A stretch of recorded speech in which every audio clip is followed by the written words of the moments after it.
For centuries, the people of Modena and Reggio Emilia have transformed their wine grapes into the precious elixir known as balsamic vinegar. Historians can only speculate how this liquid treasure came to be. Perhaps when someone put concentrated grape juice, a common sweetener, into a vinegar barrel, unwittingly launching a fermentation that produced a heavenly result.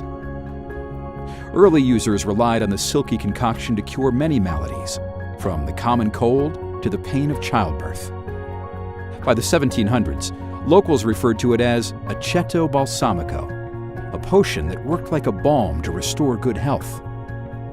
Its reputation spread not outward, but upward, to the homes of provincial nobles who shared this very perfect vinegar with visiting royalty. Eventually, aceto balsamico's renown as a condiment surpassed its reputation as a medicine, and every Modenese household had its prize stash, dispensing it drop by drop with mortadella and Parmigiano Reggiano.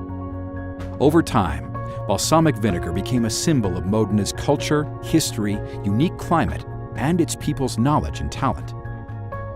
In 1933, the Minister of Agriculture officially recognized the age-long and characteristic industry of the balsamic vinegar in the Modena area for the first time. Aceto balsamico remained a well-kept regional secret until the end of the 19th century, when balsamic vinegar of Modena began being appreciated and known abroad. Today, designated as Aceto Balsamico de Modena IGP, this mellow vinegar is an expression of the tradition and the passion of the dedicated producers of Modena who share their expertise with the world.